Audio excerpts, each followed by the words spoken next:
Hello, it's Matt and Josh from Sell Comics. Another live stream tonight. Yeah, there's Josh waving at you. Wait, can I hear you? Nope, can't. Are you muted? Oh, wow, there I you am go. muted. Oh, you hit the button. I hit the button with my thumb originally. I'm so sorry. That's fine. Oh my goodness. Well, that's a great start. Anyways, Welcome to Slinging Books, Talking Shop, another episode, and it's brought to you by, of course, YouSellComics.com, which is, of course, your new multi-vendor marketplace for selling comics, slabs, omnis, trades, and more. Sell for as low as $5.99 a month. Run your own auctions for $15.99 a month, or a new 5% commission for unlimited listings. Pay what you sell. Sign up now for 1 month free trial. And of course, YouSellComics.com. that's very professional of you. Thank you. You're welcome. We'll do a few more. You should do this for a living or something. No way. I hope you didn't spin it out all over your computer. I didn't. Okay. Thank you though. For being Yeah, so we didn't really talk about Antman last week because I hadn't seen it and these little bastard kids ruined it. But we did see it this week. Day we see it on Sunday. So before we get started, let's just talk a bit about Antman. Because we do have a story about the visual effects later. But overall, it's not the worst Marvel movie I've seen. Where are you going? Sorry. It's not the worst one I've seen. It's not the best. I feel like it's kind of in the middle. Yeah. Kang was it's definitely great. Jonathan Majors was great as Kang. amazing. Could have used a lot more of him. Could have used more. Michelle Pfeiffer was really good too. Surprisingly, very good. Was that really a surprise?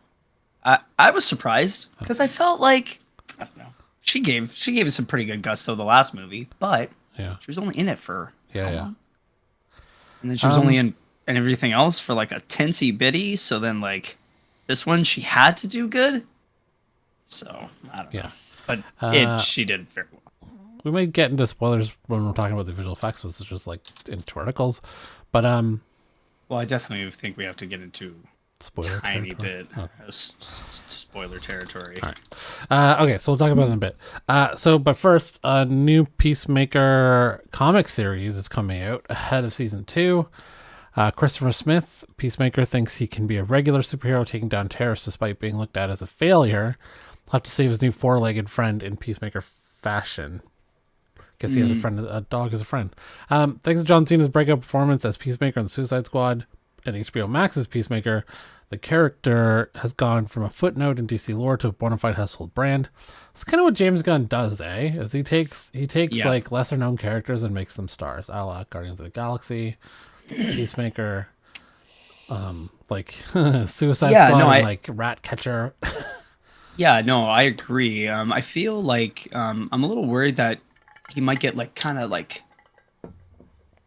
focused on those smaller characters. Yeah, it's like I almost like, because he is known for that. He has done very well doing it, but is that the road we want him to continue down? I almost want to say that like I'm glad he's doing Superman, like at least writing it. Oh yeah. But like I would love for him to direct it, but I don't think that's gonna happen. I think we're gonna get a different director.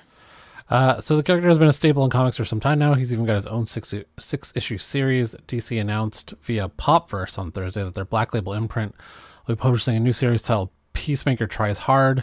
Kyle Starks, who's done I Hate This Place and Assassination, will be writing the series with Stephen Pugh, Flintstones, Harley Quinn, Broken Glass on art, and Jordi Belair doing colors. The official DC synopsis states that now that he has been released from the Suicide Squad, Peacemaker wants to try his hand at more regular superhero activities. Unfortunately, everyone, villains included, consider him a failure at superhero duties. Christopher Smith has never known love, but throughout the course of foiling a terrorist plot, he meets the prettiest creature to ever walk, awkwardly on four legs.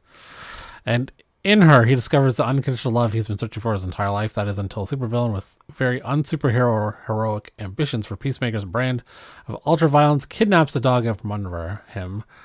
Will he aid a criminal with superpowers who has a history of mental instability in stealing the most sought-after, potentially lethal DNA in the world? As Christopher is somewhat lonely, their chances of getting a date are directly proportional to how polite they are. So he gets himself a pet, and the pet gets stolen. Kind of a little bit John Wickish, I guess, with the dog. John Wickish, yeah. We do know that second season of Peacemaker has been confirmed, although it will likely be sometime before we see it, because Gunn is currently overseeing multiple other DC projects, including Waller, the spinoff on Viola Davis' Amanda Waller, which will air in the interim to bridge the story gap between Peacemaker season 1 and 2. So if you're into Peacemaker comics, there's more coming for you. That's cool. The DC Black Label imprint usually does some pretty good stuff. They have issue 2 of Swamp Thing Green Hell came out last week after like a year of missing in action. Oh yeah, we talked about this, and yeah, that was last year we talked about it. That's go crazy. Yeah. So that just came out last week. I got to read it last night, and issue 2 was great, just like issue 1. I think it's only supposed to be 3, although I'm not sure how they're going to end it because there seems to be a lot going on in issue 2. But okay, yeah. Cool. Okay. So the Marvels has been pushed its release date, which could be due to visual effects, as we will find out in the next one. Next article could be like, of course it is. Like, you know what I mean? It's like, I feel like it's 50-50 that, and then the rest of it is just a conglomeration of crazy shit that's happening that they just can't, you know what I mean? Control almost. The Marvel Studios' upcoming sequel to Captain Marvel, that's a lot of Marvel, okay, was recently pushed from July 28th to November 10th. September, October, so about 3 months. It was generally assumed that this would allow more time for post-production. Not exactly surprising reason such a lengthy delay, but Marvel Studios has been getting quite a bit of backlash for its shoddy visual effects throughout many of its Phase 4 projects. Antman and the Wasp is the latest to come in for ridicule. This is a cool poster. So. Yeah. The cool poster is very cool. Yeah.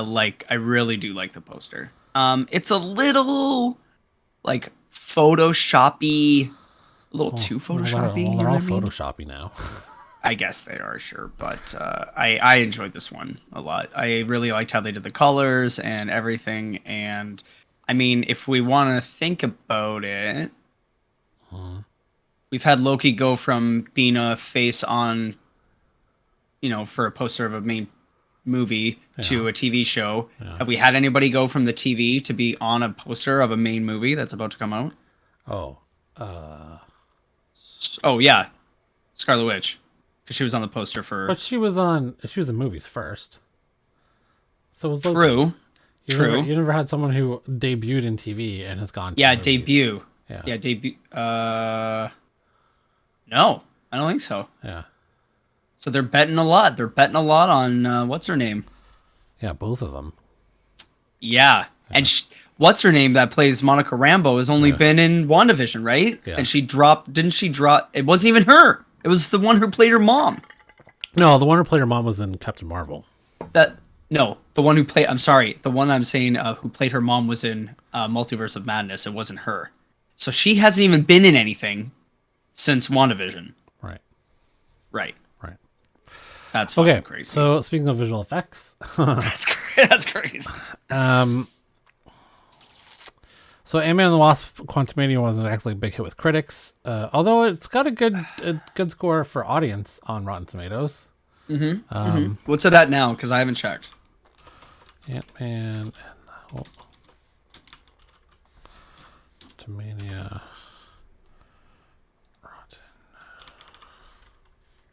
I hope you got in detail me combing over my eyebrows to make sure there wasn't anything 83% for audience score. Wow. So it's definitely one of the better ones for Marvel. That's surprising, to be honest. I didn't expect it to be. I'd give it like a 75. I would put it just under 75. Okay, so let me I just would hit give the it like spoilers a tag just in case people are... like a 70 or a 72. Okay, so this is hardly the first time an MCU project has been criticized for appearing to cut corners on its CGI, but it seemed to stand out more in quantum media because so much of the movie takes place in FX-heavy quantum realm. A new report from Vulture indicates shortcuts were taken, according to several visual effects artists who worked on the film and wished to remain anonymous. CGI quality control measures were subpar, partially due to critical resources being diverted away to Black Panther, Wakanda Forever.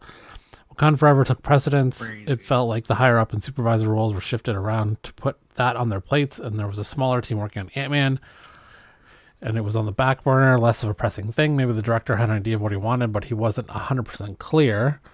We have a rough environment. We had a rough environment that we were sticking a few main characters in. At that time, we weren't told where the characters should be in that environment. We were just doing what we felt right. So there's no direction about where they are in the background universe. They're just like, it feels like this should be the perspective of where they are. Marvel Studios has come under fire for allegedly overworking visual effects artists and enforcing unrealistic deadlines in the past. The Captain Marvel sequel was recently pushed back by over 4 months to dedicate more time to post-production. No. Okay.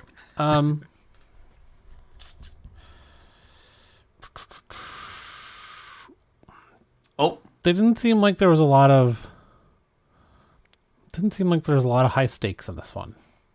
Like, it's supposed to be kicking off phase 5. Yes. And it didn't really, like, you never felt that either Hank Pym or Janet Van Dyne or the other guy, Antman, were ever in danger of dying.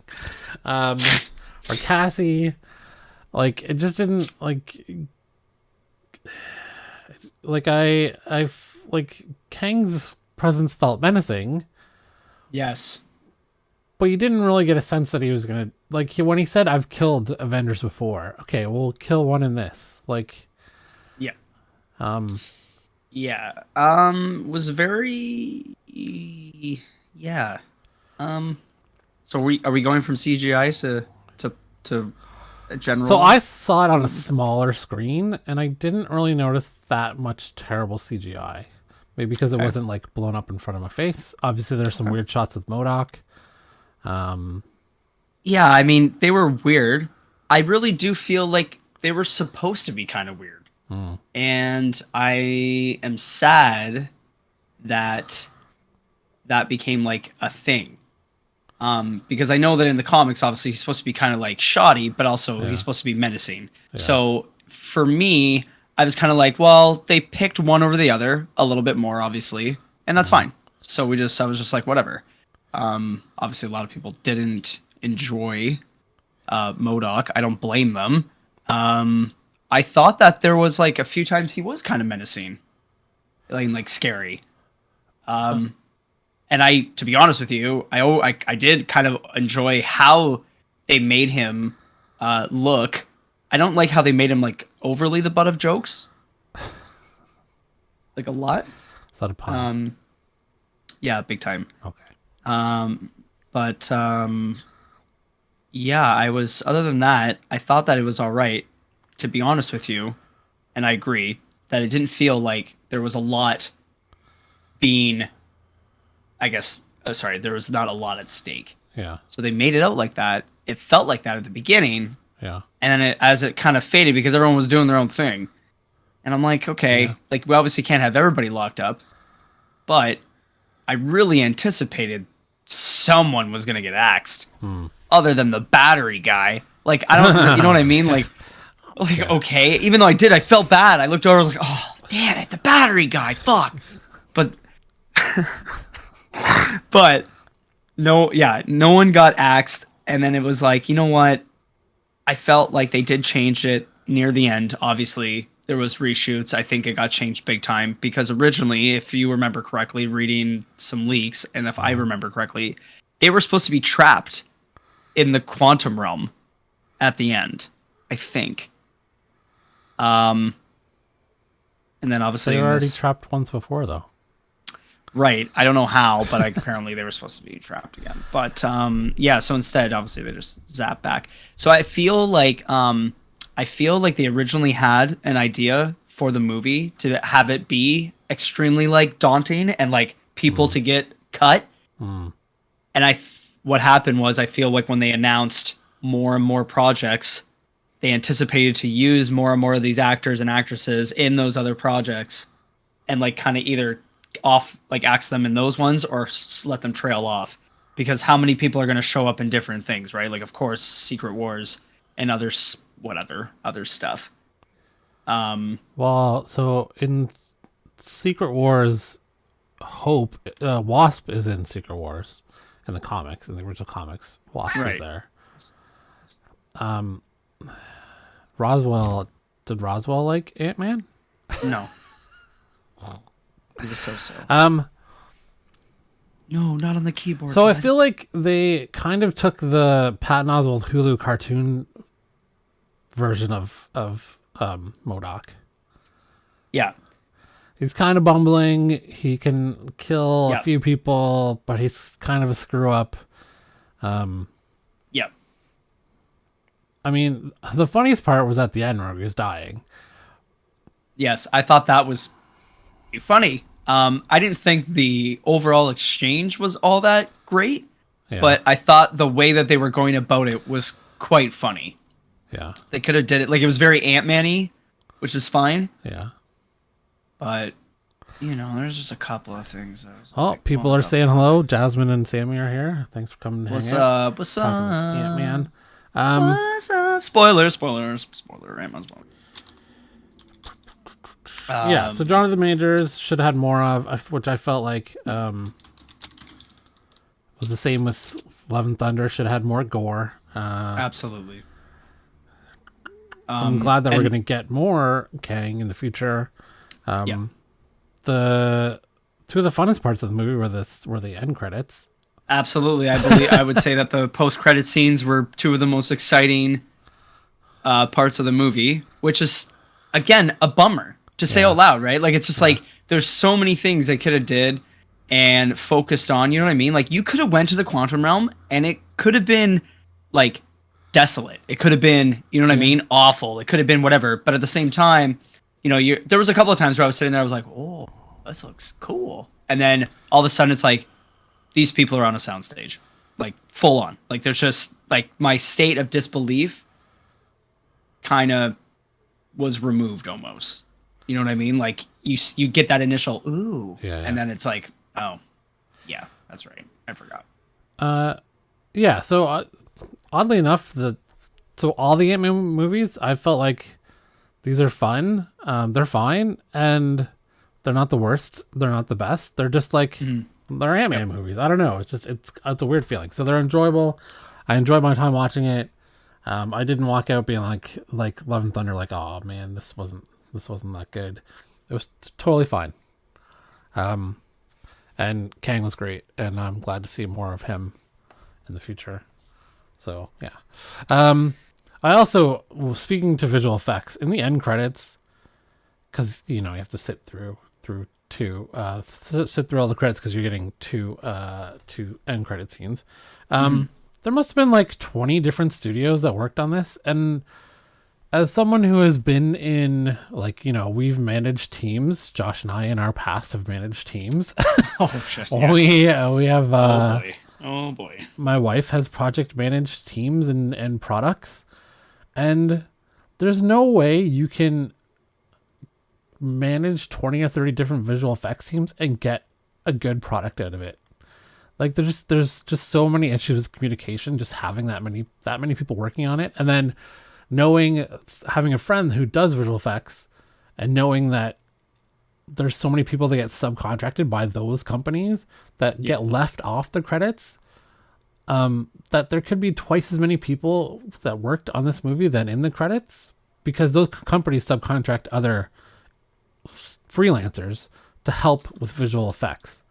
But those people who help with visual effects that are subcontracted don't go in the credits.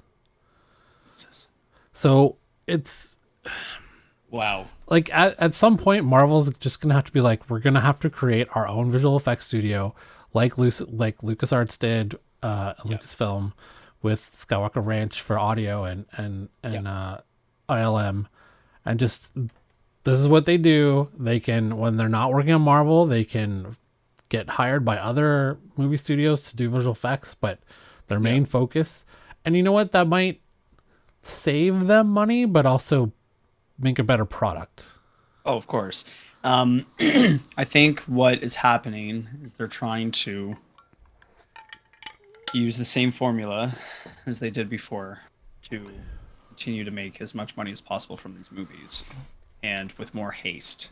And I feel like obviously the haste part is a big issue. Yeah.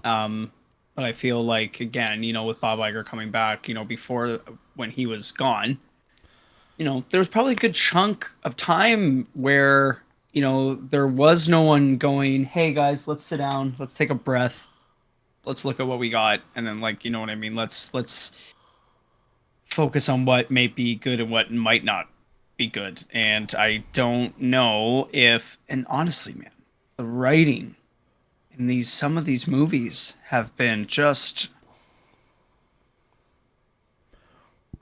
like, which movie this are you one, referring to, Love and Thunder? This one, Love and Thunder, like both. I was just like, there's a couple of times where I was sitting there and I just went, like, we can, we could write better than this. Yeah, but having such a tight schedule does lead to scripts not being as strong as they could be. Like, sometimes scripts need, to age like a fine wine, and then you go back and like, oh, you know what, I could tweak this and it would make it a better movie. I would agree. Sammy says end credits. I'm going to say it was okay. Which end credits are you referring to? The first one or the second one? I thought both were tight. Oh yeah, I enjoyed both. I like the little teaser for Loki season 2. Okay, so let's move on. Let's go over to Shazam. Shazam: Fury of the Gods currently tracking for one of the DCEU's worst opening weekends. We have more bad news for the DCU as box office tracking points to Shazam: Fury of the Gods having one of this universe's worst opening weekends, something that doesn't bode well for the big red cheese. Shazam: Fury of the Gods star Zachary Levi has said a few times that he believes the character's future in the DCU hinges on the upcoming sequel's success. Ooh. However, if these early box office projections are any indication, the big red cheese may be headed the same way as Black Adam. According to current forecasts, it's currently on track to earn $43 million and $52 million, between $43 million and $52 million to its opening weekend in North America. When does this even come out? Soon. March 17th. Oh, it comes out in 2 weeks? Yeah. Barely on my radar. Even a high of $52 million wouldn't match its 2019 predecessor. That itself wasn't exactly a huge hit with $363 million worldwide. It was an admirable haul, though, and enough with positive reviews to prompt Warner Bros. To greenlight a sequel. However, 4 years later, it seems interest in the franchise has waned and multiple release date delays. Oh yeah, this was supposed to come out like 2 years ago, I felt, wasn't it? And then COVID hit, and they're like, we're just going to shelve it. Yeah. Throw in the fact that people know that DCU will soon be rebooted as a DCU, and it's hardly surprising that Shazam: Fury of the Gods. Yeah, like, the next 3 movies, this one, The Flash, and Aquaman, we're hearing really bad things about Aquaman too. They're kind of all like outside The Flash, because the Flash trailer looked amazing. They're kind of, the other 2 movies are like dead movies walking. Like, they're just going to be write-offs. I think there's a good. Jesus, sorry, 1 second. Oh, it's tickle in my throat. I think that there's a good portion of at least these last 3 movies that are going to be well standing on their own. I feel like there's going to be a lot of great moments where, we're going to enjoy them, but let's say, somebody that's a fan of Shazam and or, a kid that loves Shazam or something is going to remember for, the rest of their lives. I just don't feel like during the jumble of everything going on, including pre-James Gunn, because, during COVID and everything else, I remember, because I think I follow the director on Twitter or something. Oh, yeah. And I remember him showing him in the cutting room, like a year and a half ago. Yeah. And he was cutting this thing, right? So it's just like, it has been delayed so much. Like, wasn't there literally last year, didn't they announce the new dates or whatever? And like Zachary Levy, whatever, came out and he was like, "Oh yeah, Shazam, get the sequel, officially announced. Here it is." And then like it was like 2 days later, he was like, "Oh, never mind. Actually, we're delaying it until March because we need time." Oh, I And know. it's like For sure, it got delayed. I think twice. easily Once twice. because of COVID, once because of visual effects, and then Black Adam took its date or something, and then it moved again. Yeah. I don't know. Yeah. Yeah, it's not. It's not looking. It's not looking good for Sam or Aquaman. Maybe the Flash might do okay, but It's such a bummer too because I actually really enjoyed the way that they did the Shazam family. yeah, the first one was alright. It was funny. And I obviously they're transitioning into that Yeah. and even more. And it's like kind of sad that they're not gonna go farther because Adam Brody and that was like cool. It was cool to see him hop around. Okay, so Mission Impossible star Tom Cruise reveals how close he came to playing Iron Man in the MCU. For years, rumors have persisted that Mission Impossible Top Gun star Tom Cruise very nearly played Iron Man in the MCU, but the actor has now weighed in on those claims. It's long been rumored that a much earlier version of Iron Man was set to star Tom Cruise, potentially even including a talking toaster. Ugh.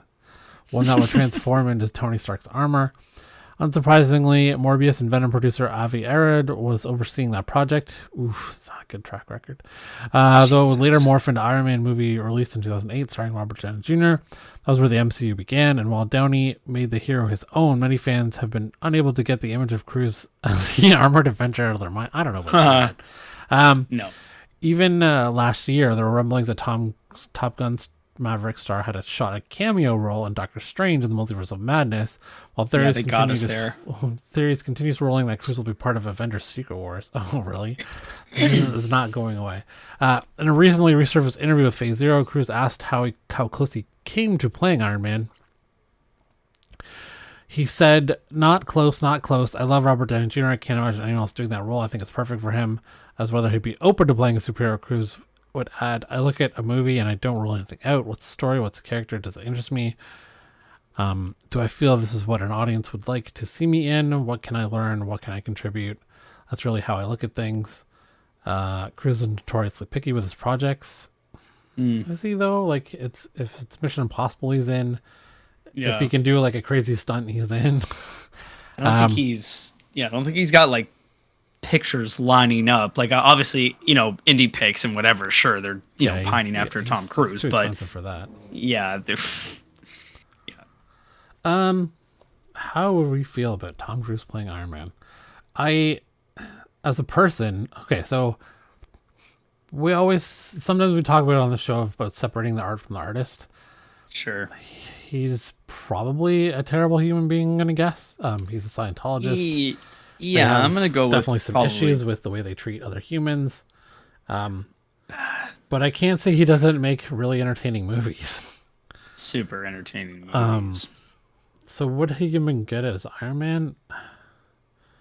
He's certainly short, but I don't know. I don't know. I don't know what. Maybe what the chat has a suggestion of if he would have been good or not. I think Jasmine said she's good without Cruise. There would have been a scene. He's a good actor. There would have been. I don't know. I can't say whether it's been good or bad. Instantly would have elevated him an extra 3 inches. So it's just like robot style, and then he's as tall as everybody else. Yeah. Definitely would have raised the profile even more for Iron Man if that came out with him in it and over Robert Downey Jr. Right? Like Favreau had to fight for Jr. to be in it, and then once he was in it and people saw it, then they were like, "Oh, he's Tony Stark." But if they come out like Tom Cruise is kicking off the new MCU and he'll be playing Iron Man for years, like maybe that movie would have done double like out of the gate just based on his name. Yeah. But I think it would have been a different outcome, you know what I mean, of the MCU almost. Because, I would 100% agree. Actually, that's so crazy. Yeah, I don't.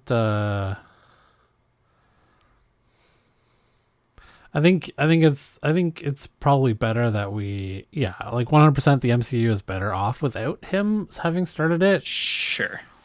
But if he showed up in like Secret Wars as a variant, Yeah, that would like be that'd be a fun wacky. cameo, and I'm sure they'd have to pay him like $20 million to do it. But that'd be a fun glimpse. But I would never want him to be the main guy in an MCU movie. Yeah. Jasmine says Scientology would have infused the MCU likely. I don't think so yet. And I say this because Lewis from Antman, Me? Michael Pena.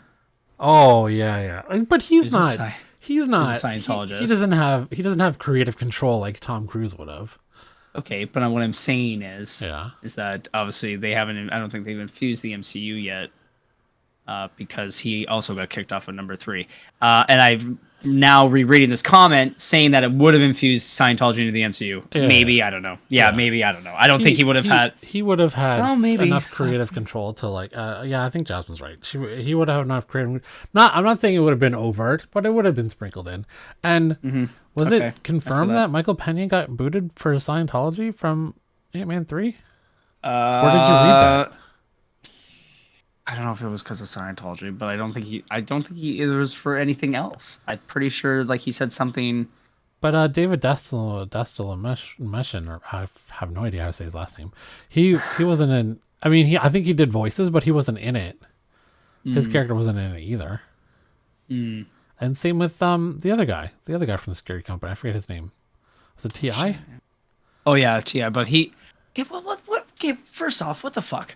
Because I thought he got canceled because him and his wife were like predators or something. Oh, really? And they preyed upon like young girls and shit. Oh, Like and then now he's making music and he's in festivals. I don't know what the hell is going on. Well, Life is wacky. This shit is fucked. anyways, I'm sure there are still Scientologists though that are involved in Marvel movies. Out of how many dozens, if not hundreds of actors are in the Marvel productions, I'm sure there's a Scientologist or two still left. Even though I'm checking. overall there's only like 20,000 of them worldwide. Most of them are in Hollywood. They're the only ones that can afford to get the thetans out. That's true. Okay, so Something is Killing the Children TV adaptation is in the works at Netflix. So a long time ago, we heard that Something is Killing the Children got optioned, but now we have some more information. Netflix has commissioned Baron Bo Ardar and John Tay Fries, acclaimed creators of Dark and 1899, to develop a TV series adaptation of Boom Studios' runaway hit series Something is Killing the Children. The project comes through a Netflix first look deal with Boom Studios and will be the first TV series from Adar and Fries under a newly signed multi-year Netflix overall deal. Boom Studios' Stephen Christie Ross Ritchie will executive produce the adaptation with James Tinian and Werther Del Adria co-executive producing. Well, it's nice that those two showrunners from Dark and 1899 didn't have anything to do. They didn't have 1899 to do anymore, so after trying to cancel after one season, like, good thing they were available. Holy Christ, Netflix said they don't cancel anything profitable. So I'm both successful. They don't cancel anything excited successful. And sad. Yeah, excited that because this is such a good story. Like I've read the first hardcover and it's really good. And I think it's gonna if they do it right, it'll translate well to screen. It should be fun and bloody and everything in between. There's also some intrigue with there's also a House of Slaughter comic book series going on as well. It's tied into this universe, so there's a lot of material that you can pull from.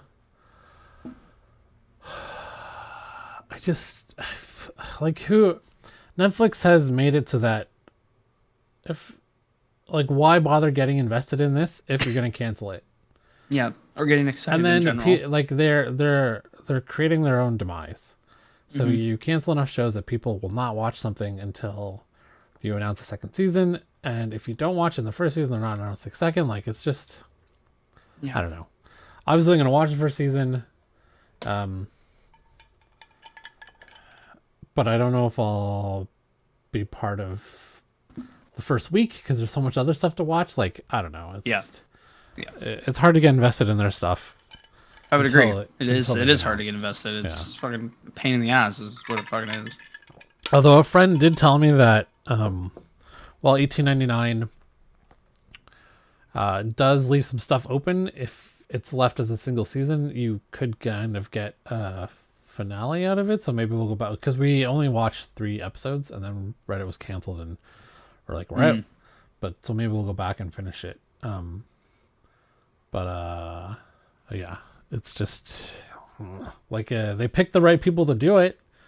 It's just, are they gonna give them enough rope to catch an audience on? Because something can be popular, but if people don't watch it right away, like, I get that it's a hit runaway series, but it's a comic book. Like, indie comic books can sell, I don't know, 100,000 copies, but that's, North American, worldwide. Like, does that translate to people watching it? Like, if 100,000 people watch it on Netflix the first week, does that guarantee a second season? No. You need like 100 million people watching it in the first week to, like, even Sandman, which was like the top show for like 3 weeks, didn't get a second season for months. Yep. So thank God I got. Oh my God, thank God. Which, thankfully, Neil Gaiman put in that he could take it elsewhere if Netflix decided not to. I think they got worried. I think they got a little worried about that. Oh, Amazon would have been. I feel they would have been on it. Yeah. Okay, so that leads to Marketplace and Keys of the Week. Oh, Keys of the Week. Your top 10. Okay, so Something is Killing the Children is number 5 this week. Number 1, we have Deadly Neighborhood Spider-Man, number 5. That came out, I think, last week or 2 weeks ago. So that's a new comic in the top 10. Batman Superman from 2004. The foil variant of Tinian's new book, Blue Book, number 1, which is about UFO stories. So that's a cool cover. Yeah. It's a Dark Horse. I own 1 copy. Oh, I own 2 copies. I bought the foil one too. So it's the one in. Oh no, wait. Which one is this?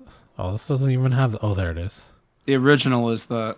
Oh shit. Oh, it's a 1 in 10 variant. That's the one that's selling really well, I guess.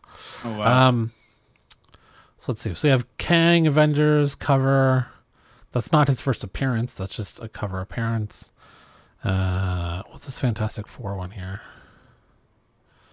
It's a key. First team appearance. UFF. First team appearance UFF. What is UFF? Oof. First team appearance of Oof. Unidentified frolicking fiend. Possibly. No, what is this? First appearance. Oh, Ultimate Fantastic Four. Okay. So maybe they're banking on a variant Fantastic Four showing up from the multiverse. Speculators will speculate on anything. What's this one? Vault of Spiders, number 1. First Spider Bite. Let's see. Why is this one? This is a cool cover. So this apparently is a key as well. Deadly Neighborhood Spider-Man. First appearance of Dream Spider. Yeah. So this is, what's this one? Annual Citizen Kang. Oh, this might be another Kang appearance. Oh, Anachronauts and first Kang is Victor Timely. So those are your top 10 Marketplace, top 10 cover Marketplace. And wait, do I not add keys? Oh, right, keys. So keys of the week, in store today and tomorrow. Batman Superman World's Finest number 11, second print, wraparound cover. Miles Morales Spider-Man number 2, second print. Hallows Eve, first series featuring Hallows Eve. All Night and Every Day number 1, a grief-stricken woman is dragged to a cursed party that never ends, where she must learn the nature of its terrible secrets before she is consumed forever.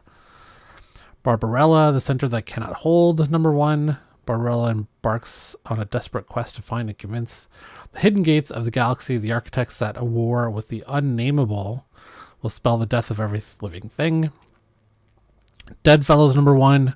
Rescued by suicide by a benevolent spirit, a man sets out to bond with this ghost at all costs, but he quickly learns he doesn't understand the paranormal or their intentions. Hunt, Kill, Repeat #1. A decade after Greek gods invaded Earth and enslaved humanity, the goddess Artemis seeks revenge against her father Zeus, whose ideology she defied and was punished by being stripped of everything she ever loved. That one sounds like an interesting premise. Phantom Road #1. A car wreck reveals a strange artifact that sends two truckers into a surreal world where they are pursued by strange impossible monsters. That one sounds good too. Red Zone #1. An American professor is tasked by the government for a long secret international mission back to Russia, where his long buried secrets are revealed, forcing him to fight his way out of a country utilizing a particular set of skills. So yeah, that's funny. Skull and Bones, Savage Storm #1, 3-issue limited series based on the Ubisoft video game, which has been delayed and delayed and delayed. I was gonna say, what the fuck? Yeah, that game got announced like 8 years ago. Holy fuck. Action Comics #1, first team appearance of soldiers that will be mutated by Metallo. DC Ruby #1, premiere issue of 7-issue limited series. Shazam! Fear of the Gods special. Shazam! The Family Matters #1. Shazamly. That's funny. Yeah, that's good. 96-page one-shot anthology of stories written by actors who portray the characters. Oh, so Zachary Levi wrote a comic book. Cosmic Ghost Rider #1, what we've all been waiting for. I've been psyched for this one to come back. First appearance of new Cosmic Ghost Rider. Ghost Rider #12, final page cameo of Dan Ketch as Weapon X. This has been one of my favorites this year, the new Ghost Rider run. It's really good. I Am Iron Man #1, a standalone series with each issue that explore a different era of Iron Man. Murder World Game Over #1, final issue of Murder World crossover. This one has been alright. Like Arcade came back and they kind of mixed him with Squid Game and threw him into a comic as Murder World. Rogue and Gambit #1, 5-issue limited series. Spider-Gwen Shadow Clones #1, first appearance of Gwen Stacy, Dr. Octopus villain.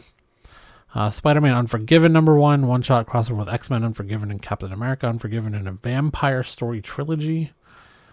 X-Force 38, first full appearance of Omni-Mutant, a Frankenstein-like creature comprised of X-Men characters, which had a cameo in X-Force 36.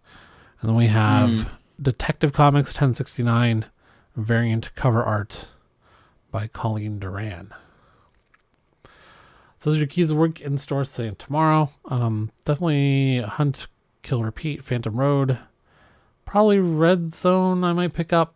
Those are three that aren't currently on my pull list that I'll probably pick up for the interesting premises. I'm going to try to get Blue Book. Oh, and Cosmic Ghost Rider for sure. I'll buy a couple of copies of that. Nice. Okay, so Eternals and Shang-Chi sequels reportedly added to Marvel's schedule. You know how we were just talking about how they're going to slow down and they're going to kind of space things out, and Bob Iger wants to quality over quantity. Kind of goes out the window, I guess, when you have shareholders. So there have been conflicting reports about Marvel Studios' plan for Eternal sequel, but so far they've yet to announce a direct follow-up to Chloe Zhao's divisive 2021 movie, although Kevin Feige has confirmed that we will see the characters again. Yeah, I'd like to see the characters again, for sure. Yep. We still don't have any official updates to share, but online scooper Casey Walsh is now reporting that Marvel has added Eternals to its production calendar, suggesting that the project has entered the earliest stages of development. So we might not get this to like phase 7. Yeah.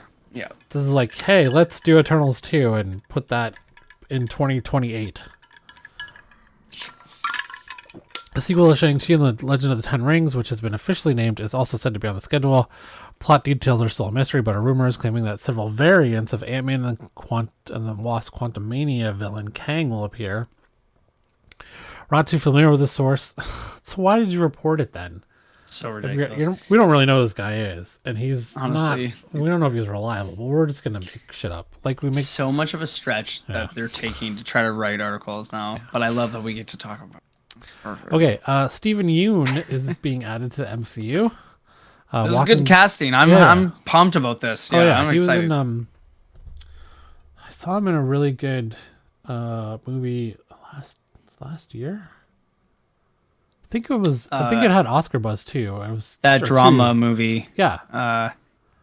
Yes, where he has like a family. Yeah. And they're living. They moved to Arkansas or something and live in a trailer. Yeah, I'm not gonna be able to. But I'm gonna check right now, and it is called Minari. Yes. Damn, so close. Yeah. Obviously he was in Walking Dead for a long time. He also does the voice of Invincible for the animated show. Another late casting edition for Marvel Studios' Thunderbolts movie here with Academy Award nominated Minari. I just had to read it and I would have found out the fucking name of the movie. Actor Stephen Yeun joining the ensemble in an undisclosed role. No specific details on this character were provided, but Deadline reports that the part is not only significant to the film, but a major role going forward in future films. Good. So give him whatever he wants to do. I'm fine. They think he's going to be a villain. I mean, I don't know. I feel like he's going to be maybe like a human, just a human dude. Something. You know, well, he should. I mean, he will be something. That's true. No, you know what? I don't see him. I don't see him being a guy with like powers. Maybe he'll get powers. But no. I don't really see him being a villain either, though. Tough. We'll find out. Anyways, he'll be good at whatever he does. Okay, so if you like video games like Josh and I do, you like playing superhero video games like Josh and I do, there were a number of Batman games made by a company called Rocksteady a number of years ago that were really good. They're also making a game called Suicide Squad Kills the Justice League, and they released some gameplay this week. They've been working on it for 8 years, which seems incredible to me given what the gameplay they showed was. Mama. So during today's State of Play, Suicide Squad Kill the Justice League received an extended focus. A lot of viewers seem unimpressed. There's been a lot of positivity surrounding the game's narrative, especially regarding Kevin Conroy's return as Batman, as this was his last turn as Batman before, unfortunately and tragically, passed away due to cancer. However, after seeing the game actually plays, many viewers couldn't help but draw comparisons between Suicide Squad and Marvel's Avengers, which was a game that was critically panned and mostly not played. It was a commercial and critical failure. The overall and the live service aspects have many players worried about DC's game will share the similar fate. A lot of fans are disappointed. So it's a co-op game where you can play any number of the members of Suicide Squad. For some reason, all of them have guns. Like King Shark has a minigun. Boomerang has guns, even though, he uses a boomerang. Harley Quinn has guns. And they fly around on jetpacks and stop midair to shoot things. I don't know. If you're interested in seeing the gameplay footage, definitely check it out on IGN has some coverage. PlayStation State of Play had some coverage. It's a live service game, so you can play it 1 to 4 players, but even if you play a single player, it requires an online connection. They're treating it as a live service game, so that means they'll provide updates and new content every week. There's a season pass. There are a number of game currencies that appeared in some leaked screenshots that you can buy cosmetics or things with it. I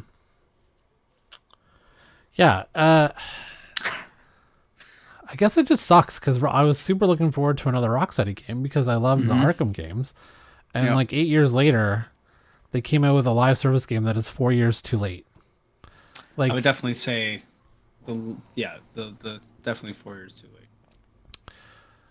We're kind of the gaming community is kind of past live service games. It's single player games like Ghost of Tsushima and God of War and games like that where they're right, and people have picked their multiplayer game. It's like Warzone, it's Apex, it's Fortnite.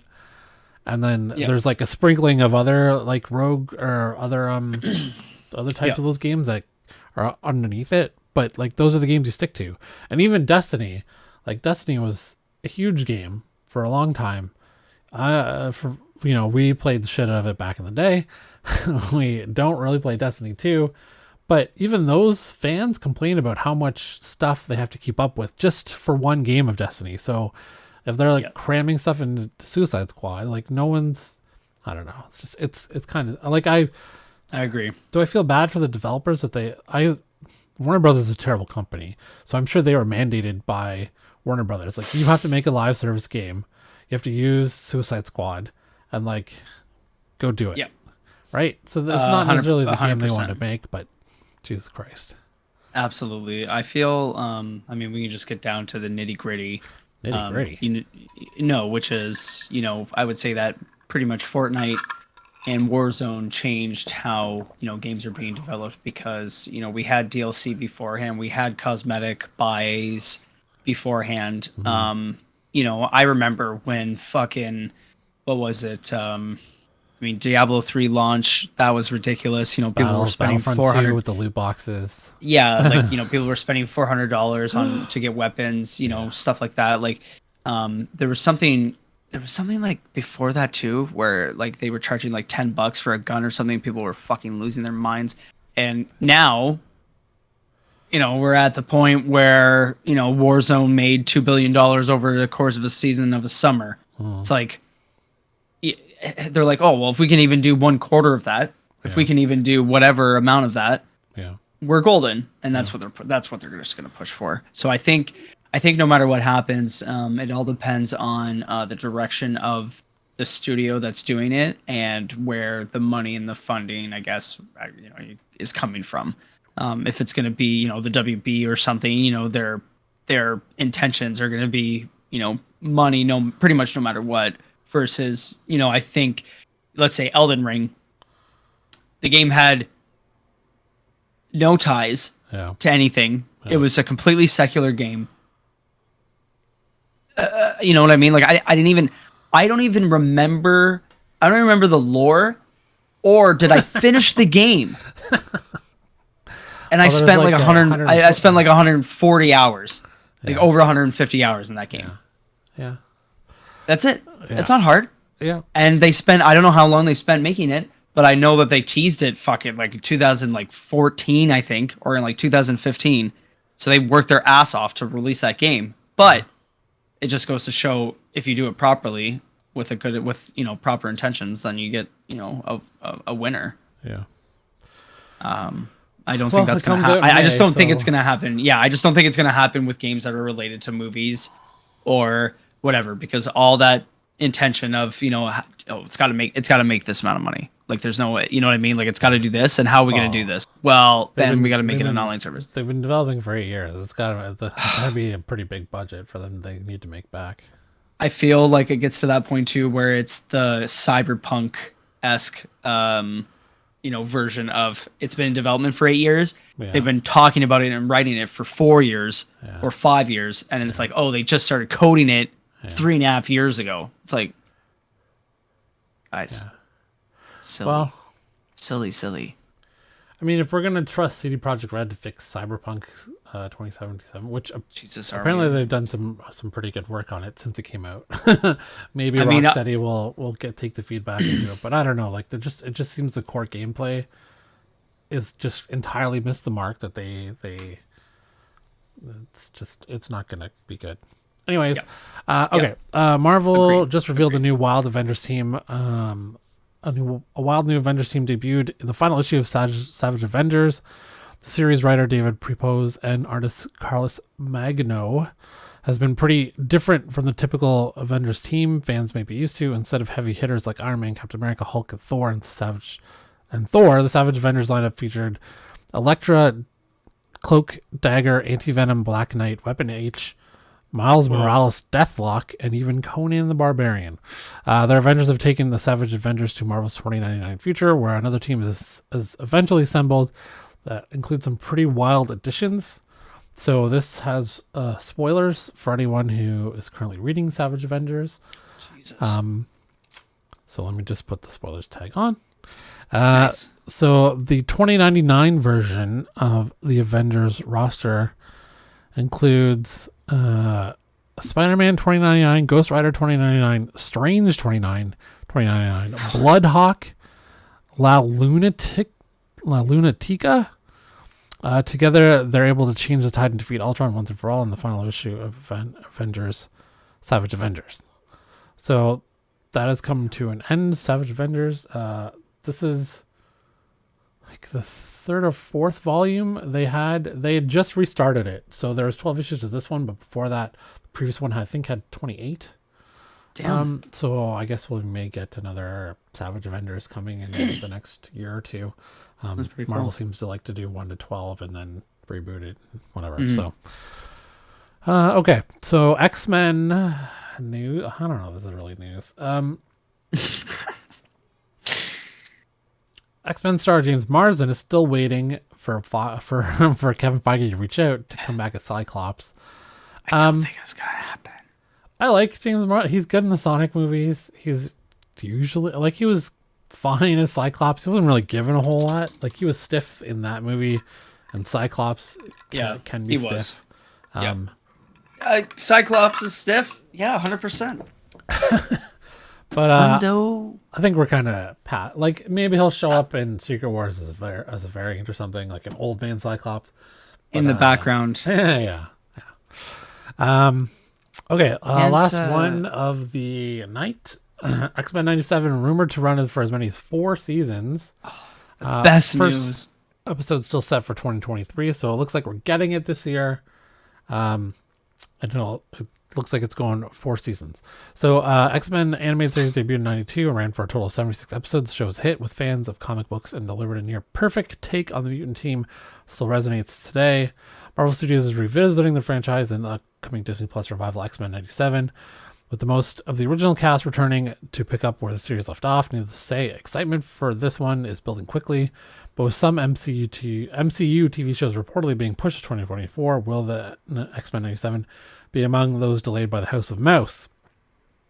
According to head writer Beau DeMayo, who you may recognize as the writer who got fired from The Witcher and came out and said that the Witcher writing room hates the books, he is the head writer of X-Men 97. So if you're gonna stick to the source material and and be about the source material, then he's got to stick his money where his mouth is. And we'll see if X-Men 97 is as good as the original. He recently took to social media to make it clear that nothing has changed with the series, so we can clearly still look forward to seeing this one hit the streaming service later this year. Recently, Wolverine voice actor Cal Dodd also confirmed he's already working on season 2 of X-Men 97. Once Insider claims the plan is for the show to run for a total of 4. Man, they're moving faster on season 2 of this than they did for Invincible. Yeah. Which is weird because Invincible was a big hit. So, not sure. But I don't think they were expecting it to be a big hit. Really? I don't think so, man. Oh. I mean, I know it, like the comics was extremely popular and it sold a lot, but I don't think they were expecting it to be as good as they anticipated it to be. But also, it was pretty, at least violent? that I can think of, at least for 2. Yeah, at least for 2. It almost makes me want to rewatch episode 1. Oh shit! I lost my train of thought. Oh my god. This is what weed does to you folks. Wow! How dare you? How dare you? Yeah, it was a hit. They didn't expect it to be, and the memeability. That's what it was. Sorry. Memeability. It stuck around for months. You know what I mean? Like you were still seeing hilarious jokes and memes about, the dad. We're on very different sites, you and I. I don't really see memes that much. All the time. Anyways. Okay, well, that's it for news this week. We'll just kind of wrap up with what we're watching this week. Mando Season 3, tomorrow, baby. Tomorrow, dude. Oh my god, I can't wait. Unfortunately, it's only like a 35-minute episode, apparently. Yeah, it'll probably set up something pretty good. So I'm gonna guess. I'll just give you a little teaser. They also said they kind of said they're going to address Cara Dune in this season as well in her absence. Yeah, they said they were gonna do it. Yeah, See what that ends up being like. Just a total Poochie situation. My 1923 finished this week, and it was great. Cool. Mayor of Kingstown is almost done. That's been pretty good this season. Obviously, Last of Us is still kicking it. Oh God, Another great episode this week. the episode last 2 days ago was just fucking Yeah. so. Jasmine says, "Give me all the Grogu." I think you're gonna get a lot of Grogu. Yeah, I think we're gonna get some Grogu-ness. Also, no spoilies. Because we could speculate, but I saw an article saying that they're going to most likely address and identify the Jedi that Save Grogu. saved Grogu. Well, I would expect that. There was a flash of the trailer of Jedi again, so Yes, there was. I think we're also gonna get Ahsoka again, and we're gonna kind of tease where she is at on her way to find Ezra and Thrawn. Yes. Because I think that's coming out at the. I think that one's gonna be the December Star Wars is Ahsoka. Yeah. And then Skeleton Crew will be next year, and then maybe I know they have also said they're starting production on Book of Boba Fett season 2, so that might be the December show 2024. Yeah, that would make for sense. Disney. Yeah, that would make sense. Yeah. Yeah, so super stoked about Mando. Kind of other than that, like what's coming out for us nerds? Guardians of the Galaxy is May. Oh, I guess Shazam is in 2 weeks. Whoops, forgot about that one. Literally 2 weeks. Creed 3 comes out this week, which is apparently pretty good with, Kang. It's getting good reviews. I mean, Jonathan Majors, man, I don't think we can stop him. I think he's going to be predominant in movies for the next 10 years. Like, I think the next decade, we're going to see him in a bunch of shit. I would be totally fine if him and Michael B. Jordan kind of like took over. I don't mind. Yeah, like they're both amazing. great actors. I'm rewatching The Wire right now. Like him as Wallace, just heartbreaking ending, but damn, Wire's so good. Yeah. Oh, you know what? Anyway. Oh, sorry, I meant to bring this up. So in Antman, someone suggested a theory of how to end Secret Wars with Kang and to introduce like Fantastic Four and them and Doctor Doom, is that, and Doctor Doom is in the comics of the Secret Wars run, is that Avengers don't beat Kang, Doctor Doom beats Kang. And that's how he gets introduced, and that's like he's the next big villain because he beat Kang, and it just goes from there. And I'm like, that would be an incredible debut for Doctor Doom. It's like he comes in, he's smarter, he's more powerful, he outsmarts Kang, and Kang, kicks the ass of the Avengers, and you're like, and Doctor Doom comes in and wrecks shit, and then that sets him up as a huge, like, unbeatable villain for the next, whatever phase. Which would be after Dynasty, right? Yeah. It would be Secret Wars, Yeah, right? yeah, So it's yeah. like, and that would be, right? That would make sense. Wow, yeah, holy fuck.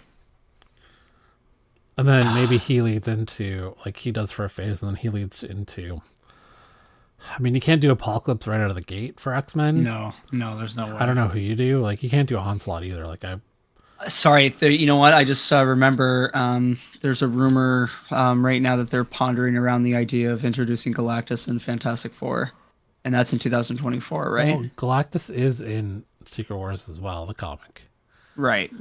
So yeah, maybe it's Galactus and Kang together, and Doctor Doom comes in and wrecks shit. yeah. I don't Or know. like, I don't know how spaced apart are Kang and Galactus in the comics. I don't know.